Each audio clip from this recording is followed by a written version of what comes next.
joining us for this Family Office Trends discussion, focusing on everything that's happening in Cayman. We're delighted to be working with Dart Real Estate on this second episode of this three-part series.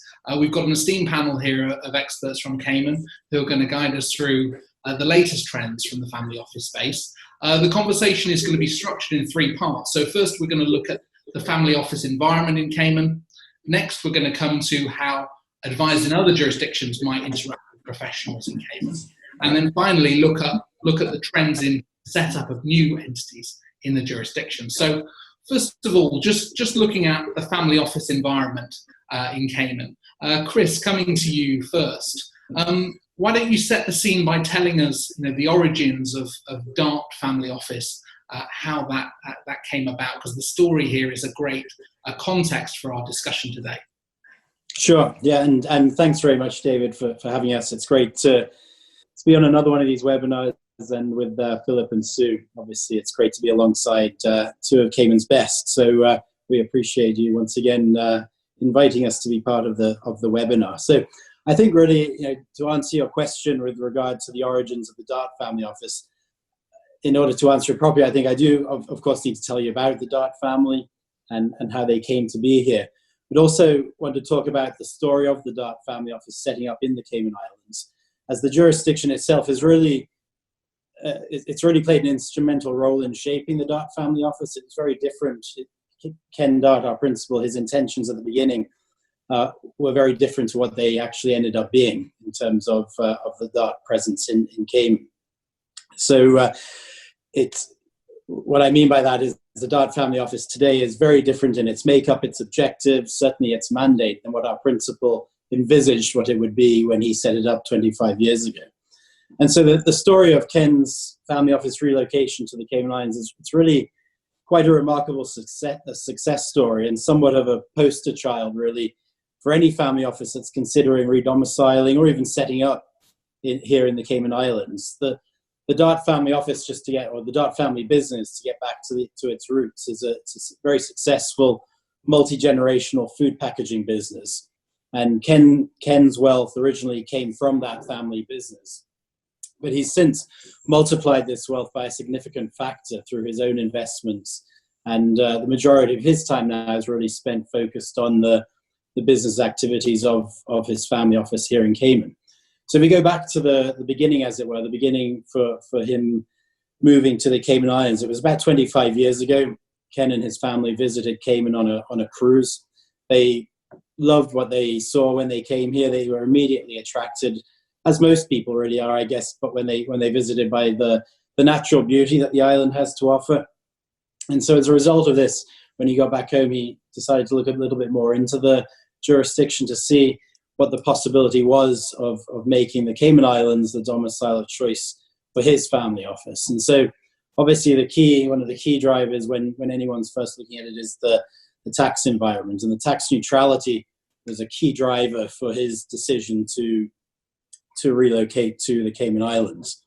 But really, we often talk about tax neutrality and how that's a key driver, but tax neutrality really would be irrelevant without other key factors that actually legitimize that neutrality.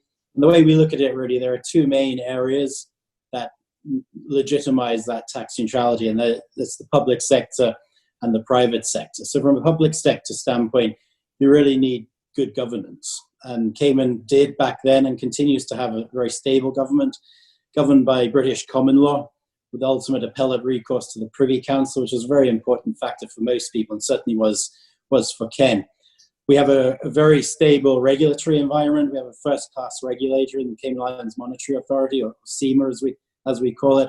So all entities here are very well regulated through that process.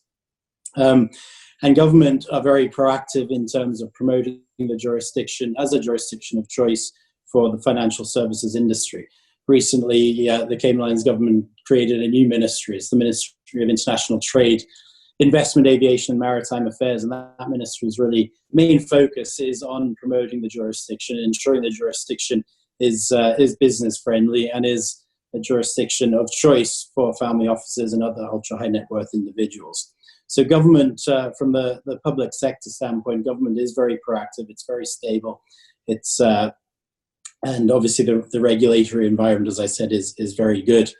On the private sector side, sort of the other key factor to legitimize that tax neutrality is the private sector really needs expertise and integrity within the financial services industry in order to ensure that the jurisdiction remains relevant and remains attractive for relocation.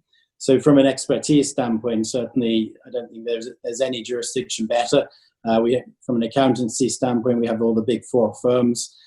From the legal environment, all, if not all, the top offshore law firms are located, have a presence in the Cayman Islands, and in some cases are actually headquartered in the Cayman Islands. And we have some of the top financial services professionals globally resident and working in Cayman. And certainly my fellow panelists are a testament to the expertise within the financial services sector, with Philip on the legal side and Sue on the private banking side. And so those two, the public and private sector, certainly from Ken's perspective, legitimize the tax neutrality and further enhance the attraction of the jurisdiction. But in addition to that, the Cayman Islands had then and continues to have now first-class infrastructure in terms of telecoms. So very reliable fiber-based networks, which limit or in most of the time actually eliminate any downtime. Very reliable utilities, which is obviously key to any business or individual looking to relocate their offices here. Another key aspect for Ken when he was looking at the jurisdiction is safety and security. And this really is safety and security, both personal safety and security, but also from a financial services standpoint. Cayman per capita is one of the safest jurisdictions in the world, and certainly is the safest within the region here, and very different from so many of our neighbors, very close neighbors. So Cayman is certainly has a significant competitive advantage from a safety standpoint. But as I mentioned, also safety from the investments and that stable government and the fact that we're governed by British common law just adds further safety and security from a financial services and investment standpoint.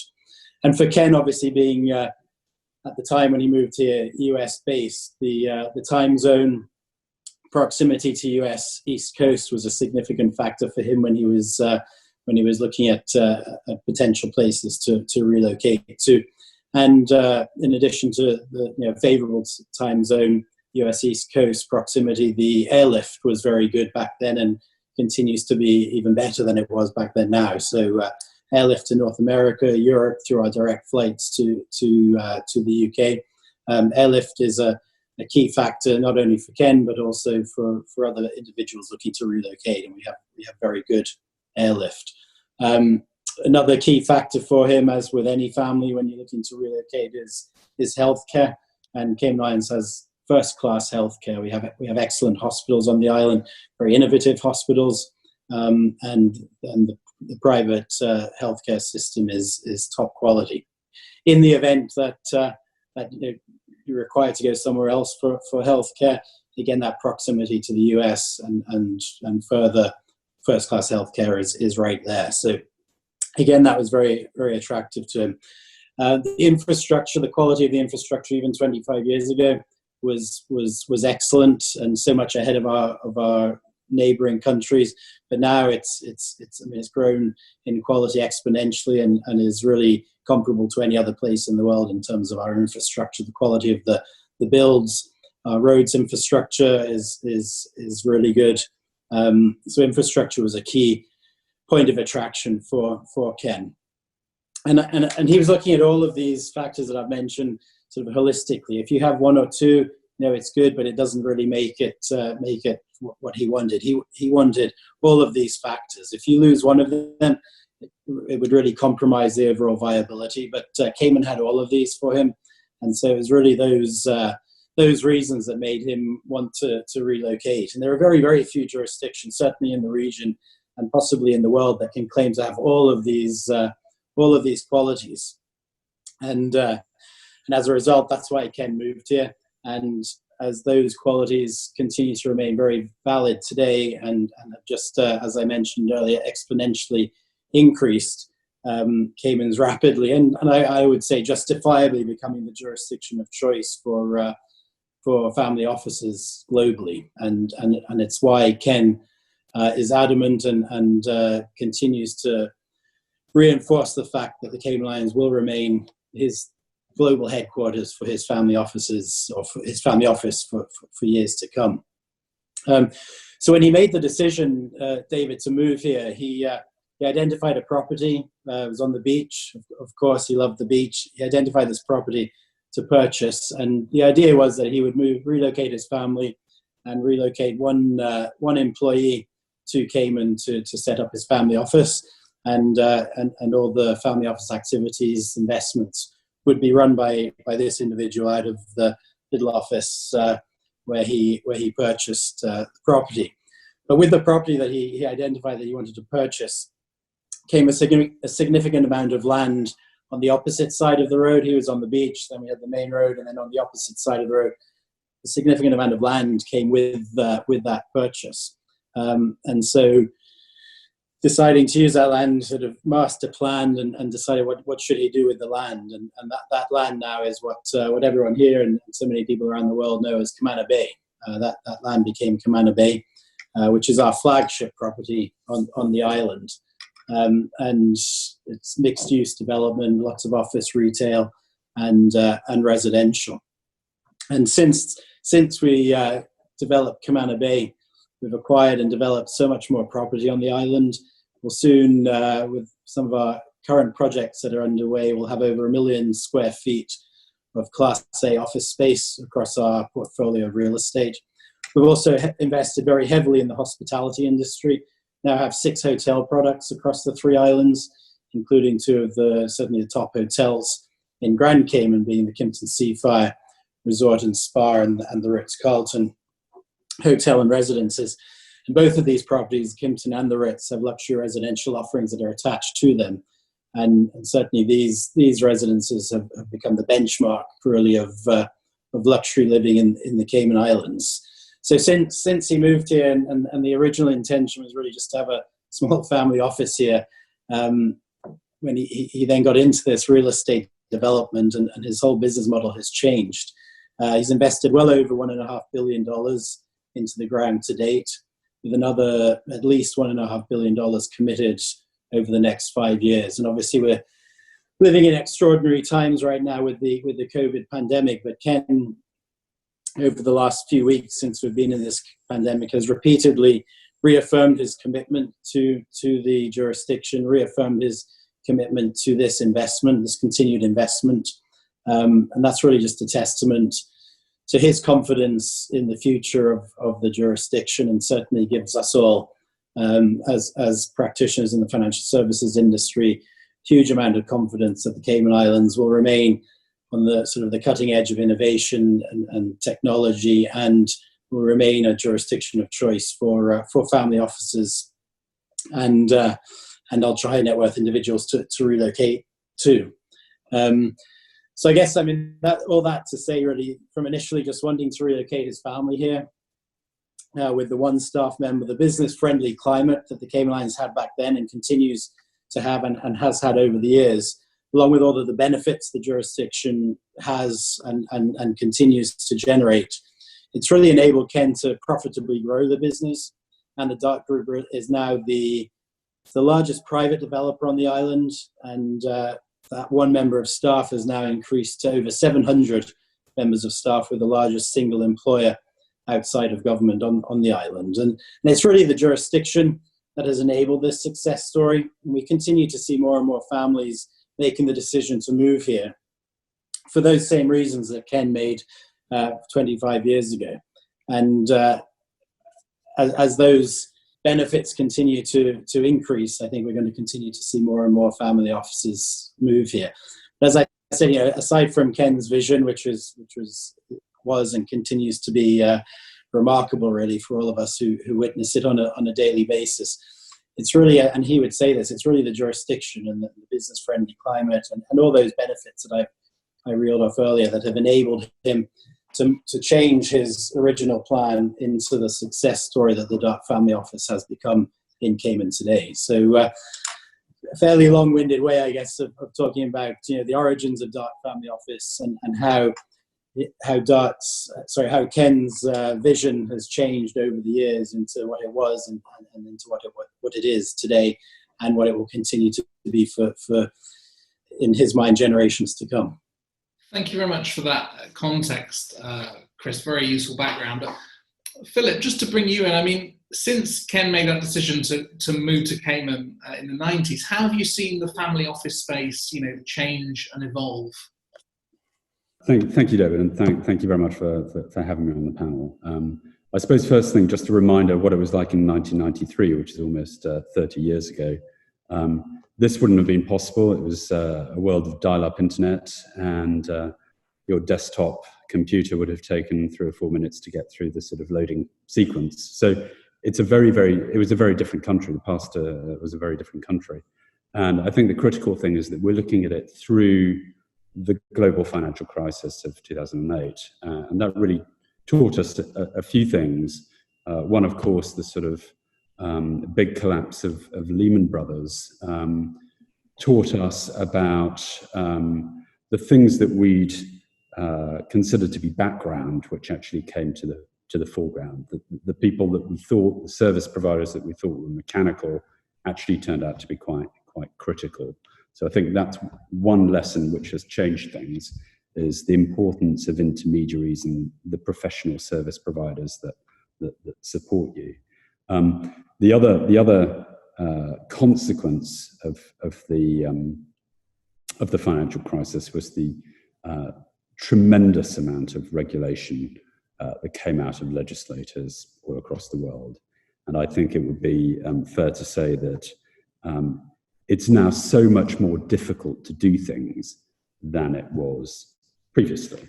And so there is a sort of a compliance, a regulatory functionality, an administrative complexity to everything that needs to be done that didn't exist before. And that's, I think, had a real impact on how a family office functions and what it needs to function in today's world. So I'd say how a family office needs evolved.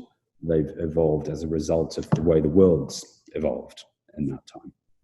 Okay, thank you. And Sue, just to bring you in, just from an ultra high net worth perspective, without necessarily the structure around a family office, what is it that you've observed as changing trends since the 90s? Well, I arrived in the Cayman Islands 13 years ago. It was when the Commander Bay was just being built. And certainly I'd come in from another jurisdiction, sort of UK based. It was, quite exciting to come into Cayman, and I found it very corporate focused when I arrived here. It was obviously a big captive insurance area, the hedge fund. And across the years that I've been here, I've seen the high net worth individuals, ultra high net worth individuals, that market change, where we're seeing more and more of them relocating to the island, taking up residence here, and bringing sort of business opportunities to the island, but also bringing their wealth here. Okay, no, that's very interesting. And what is it that you think that, those who are looking to relocate, whether as an ultra net worth or with a family office in tow, what is it that they're looking that Cayman can offer? I mean, Philip, perhaps you could lead off on when you get an inquiry for someone looking at setting up a new entity, even maybe with small ambitions to start with. What is it that's drawing them to the jurisdiction?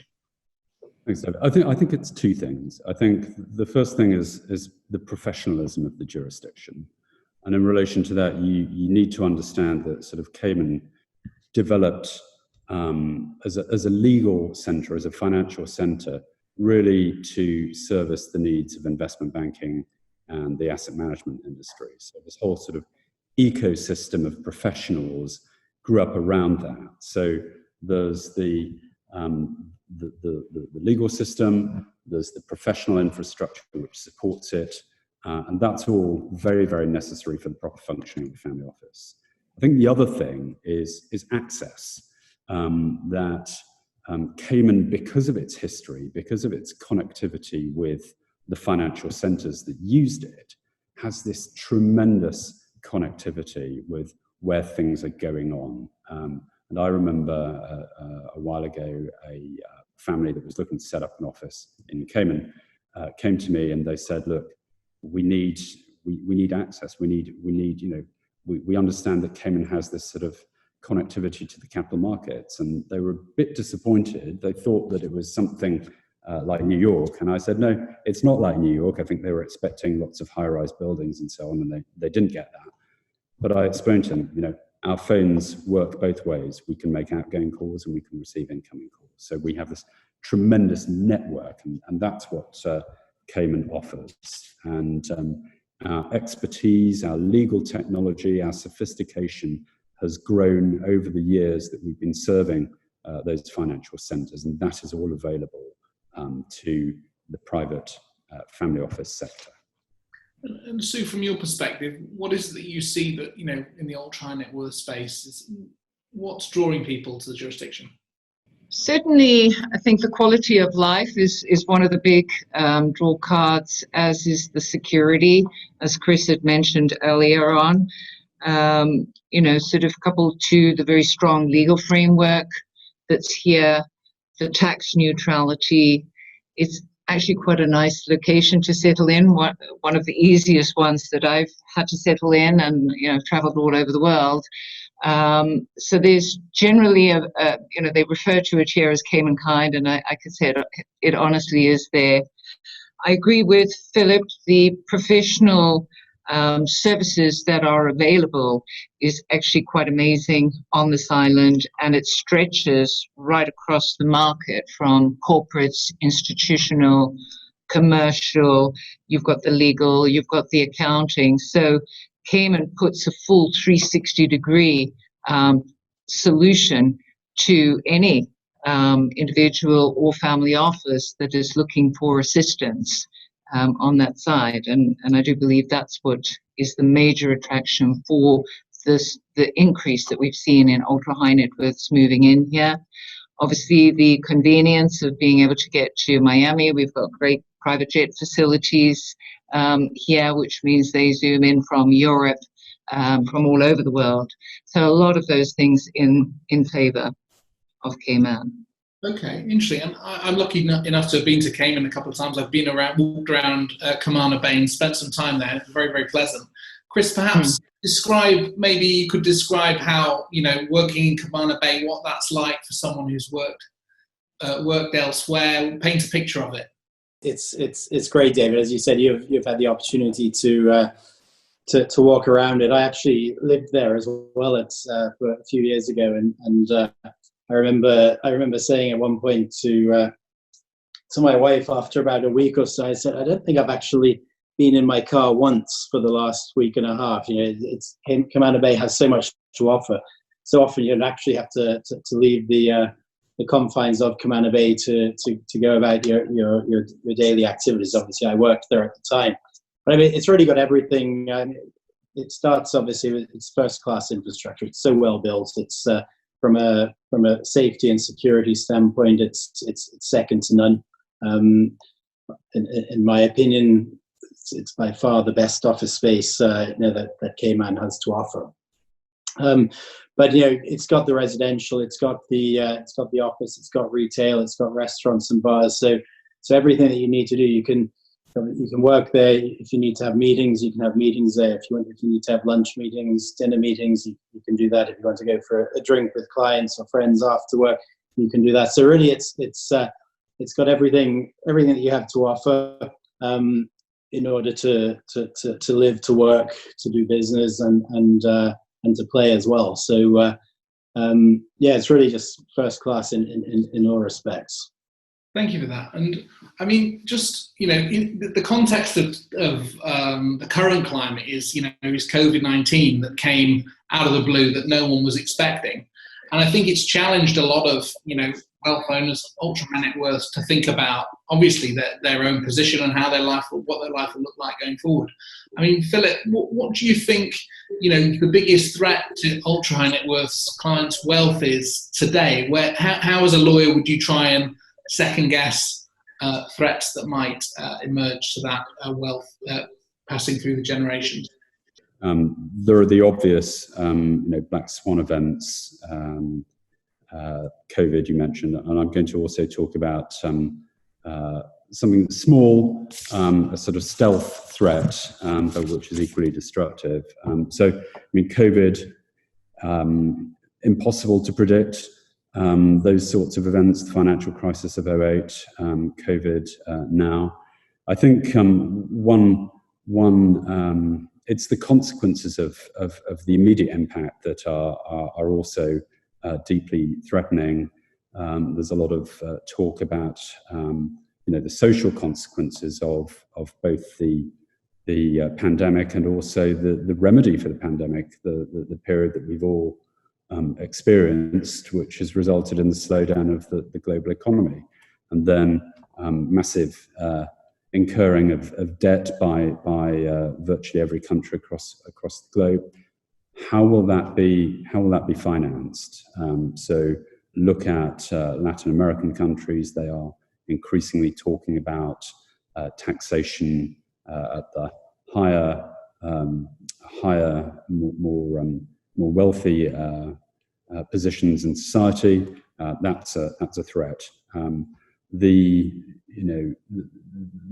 big threats are the threats in the changes in politics, changes in the mood and the zeitgeist, which threaten people. You see that in Venezuela. You've seen it Saudi Arabia and the Ritz-Carlton. These sudden events like that can be deeply destructive of ultra high net worth clients' positions. The secret killer, I suppose, is death by 1,000 cuts.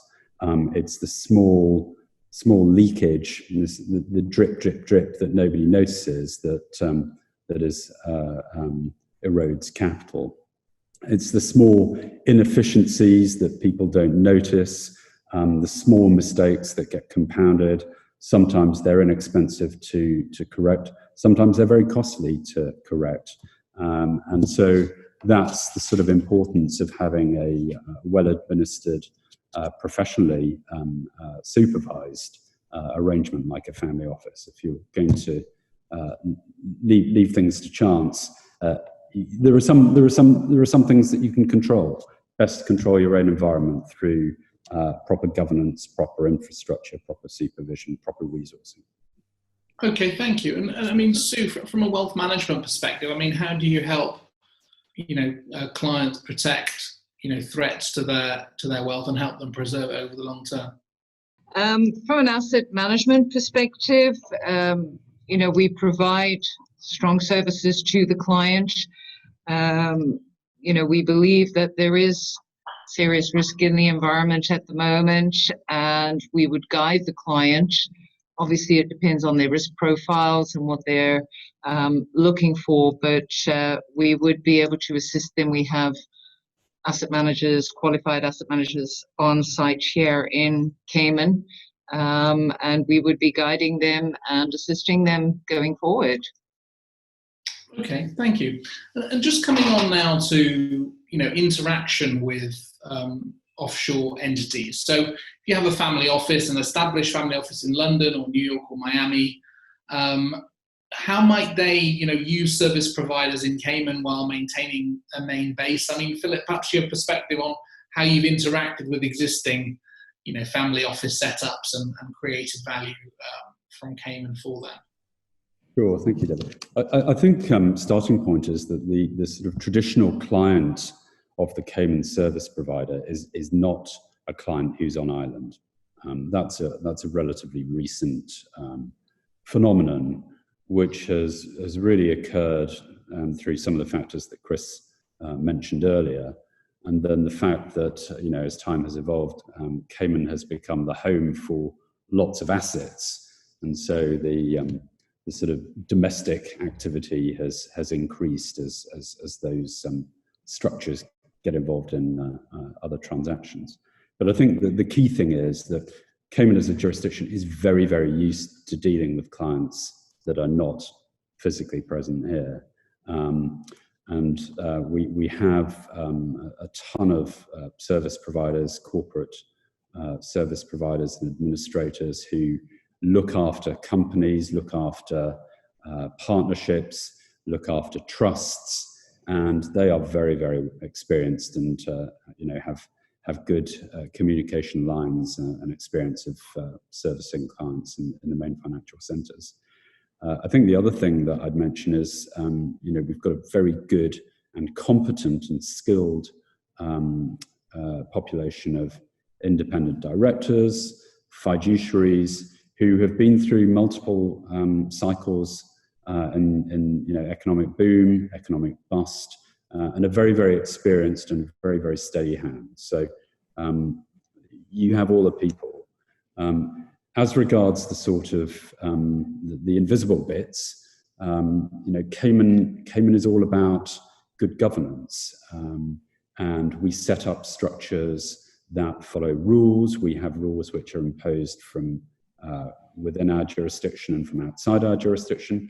But we are all, as service providers, creating rules, creating articles of association, creating partnership agreements, creating the governance that keeps things working properly. So sort of absence of the client is not really a big issue for Cayman. We're very, very used to it and very, very accustomed to dealing with it in a very, very credible and efficient way. How important do you think diversification is in that picture? So, the family office in London might have structures of different purposes, or fund structures, trust, corporate. Do you think that diversification across different jurisdictions plays into the mindset of that ultra high net worth client, helping you fulfill a role as part of a broader picture? I think that if you talk about ultra high net worths, you are talking about the globally mobile. They are inherently crossing borders all the time. Many of them carry multiple passports for all the usual reasons. So I think multi-jurisdictionality is embedded in this sector. You see it in documents. Trusts will have flee clauses that allow trust arrangements to move to another jurisdiction if something unexpected or adverse happens. And we have the phenomenon of the satellite family office. So you may have a main family office in one jurisdiction, but they will set up satellites in other jurisdictions with multiple levels of redundancy to deal with the thing that nobody anticipates, the black swan event. Everybody being rounded up in the Ritz-Carlton in Saudi. These things happen. So a little bit like the advice that's given to 007, you should always know what your exit is and plan for it. And there's a lot of planning around multiple jurisdictions. That's very much part of what Cayman is involved in as well. Thank you. And Sue, do you also see that in terms of clients for banking looking for diversification of not only jurisdiction but also style of management? The fact you're close to US markets might give you extra insight, expertise on US markets, or just a different view from a manager in Asia or in the UK or Switzerland. I mean, what's your perspective on the diversification that you can provide from Cayman for these ultra high net worth families?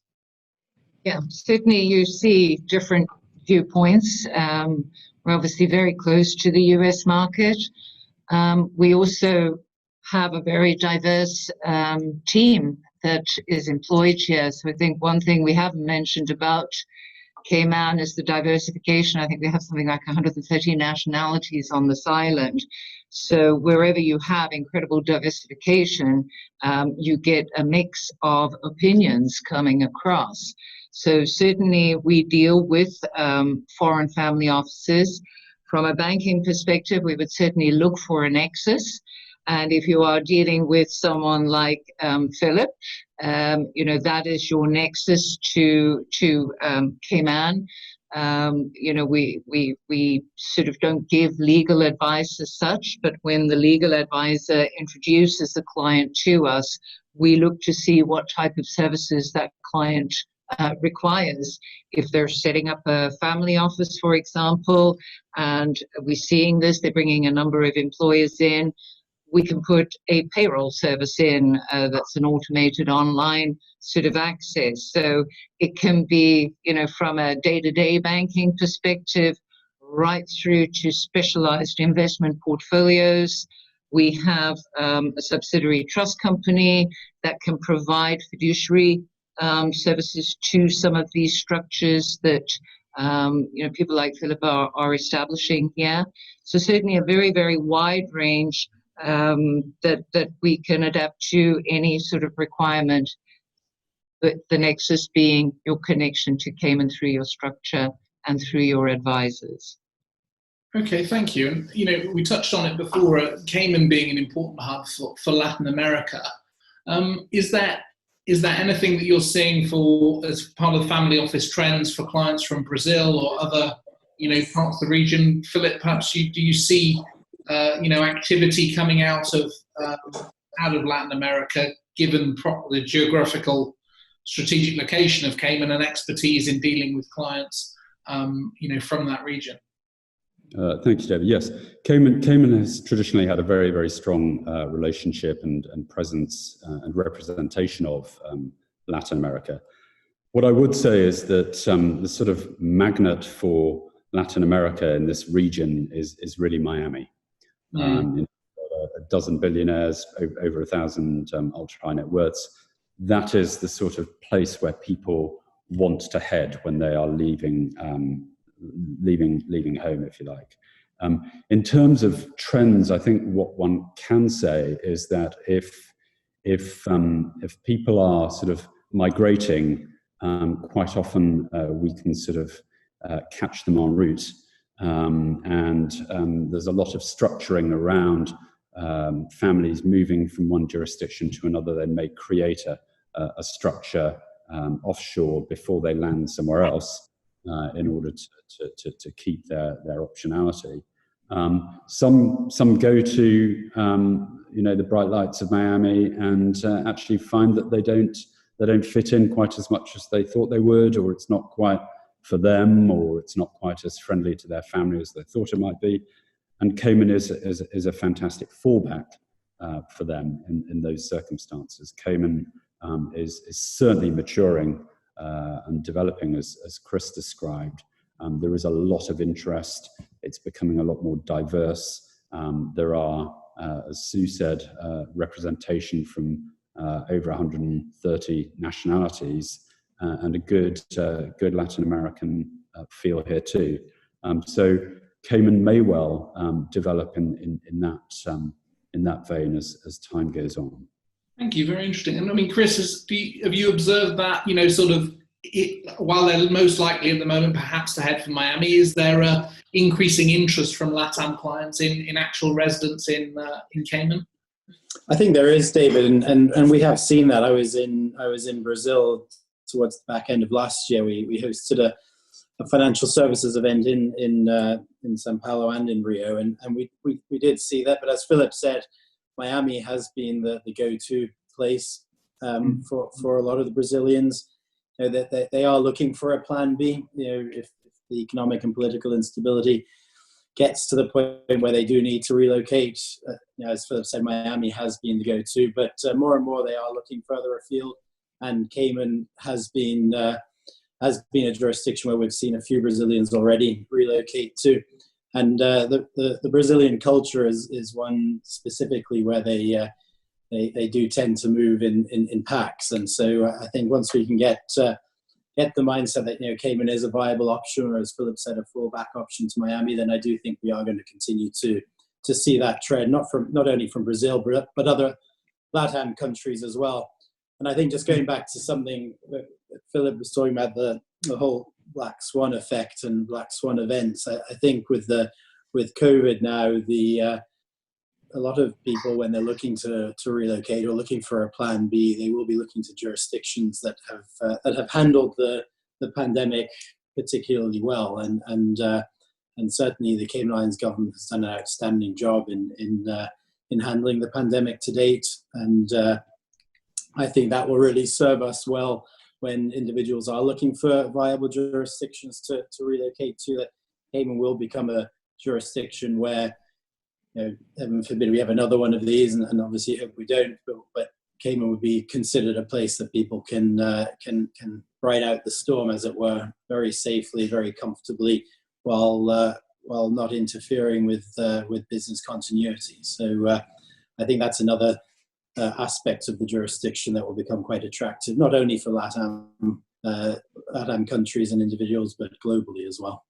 Yeah, and then just on that, I mean, out to Asia. I mean, I know that you and colleagues have made trips to Hong Kong and Singapore and other key hubs in Asia. I mean, what do you think of the opportunity to pick up family offices looking for structures that are physically, far away and doing something very different from structures that might already been existing in Hong Kong? I mean, Chris, do you have a perspective on the Asian sort of market for? Yeah, I mean, obviously, with all that's been going on in Hong Kong, there's a significant opportunity for jurisdictions to receive ultra high net worth individuals, family offices. Cayman is definitely a viable option for those.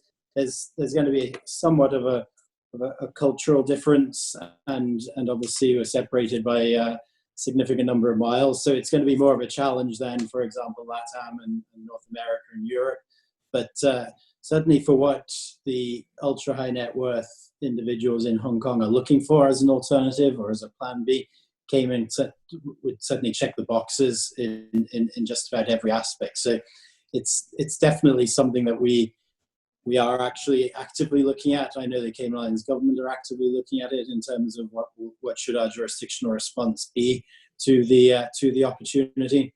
And I was part of a call just the other day where we were talking about that. So there is an opportunity, and it is an opportunity that we will continue to look at. We have the benefit of having, again, a lot of our law firms have presences in Hong Kong, and so we do have a natural connection to Hong Kong.